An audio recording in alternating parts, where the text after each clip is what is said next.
Hi friends, మీలో ఎంతమందికి ఈ ఎండు చేపల కూర అంటే ఇష్టమో కామెంట్ చేయండి. ఈ కూర వండిన ప్రతిసారి అయితే నాకు మా బావకి చిన్నపాటి గొడవ అయితే జరుగుతుంది. ఎందుకంటే మా బావకి ఈ ఎండు చేపల కూర అంటే అస్సలు నచ్చదు. అవి వేయించినప్పుడు స్మెల్ వస్తుంది కదా, నచ్చదు. ఈ కూర వండితే ఎప్పుడైపోతుందా అని చెప్పి ఎదురు చూస్తాడు. ఎండు చేపల కూర అంటే అస్సలు నచ్చదు. నాకైతే చాలా ఇష్టం.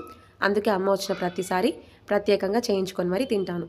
ఫస్ట్ అయితే కడాయి పెట్టి కడాయిలో ఆయిల్ పోసి ఆయిల్ హీట్ అయిన తర్వాత తాలింపు గింజలు వేసి అవి చిటిపడలాడిన తర్వాత ఆనియన్స్ పచ్చిమిర్చి వేసుకొని కొంచెం వేయించుకోవాలి. తర్వాత పొడవు కట్ చేసి పెట్టుకున్న టమాటాలు, అల్లం వెల్లుల్లి పేస్ట్, పసుపు వేసుకొని కొంచెం వేయించుకోవాలన్నమాట. తర్వాత ఇందులోకి ఫస్ట్ మనము నీట్గా ఏమంటారు ఫ్రై చేసుకొని కడిగి పెట్టుకున్న కడ్డీలు కూడా వేసుకొని ఒక 10 నిమిషాలు నీళ్ళ మూత పెట్టి మగ్గించుకోవాలి. తర్వాత ఇందులోకి కారం, ఉప్పు, ధనియాల పౌడర్, గరం మసాలా, నెక్స్ట్ జీలకర్ర పౌడర్, మెంతుల పౌడర్ వేసుకొని కలుపుకోవాలి. తర్వాత ఇందులోకి చింతపులుసు పోసి వండితే చాలా ఇష్టం.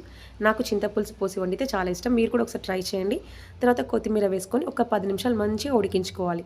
అంతే, సింపుల్ కడ్డీల పులుసు రెడీ. వీడియో నచ్చితే please like, do subscribe. Thank you for watching video.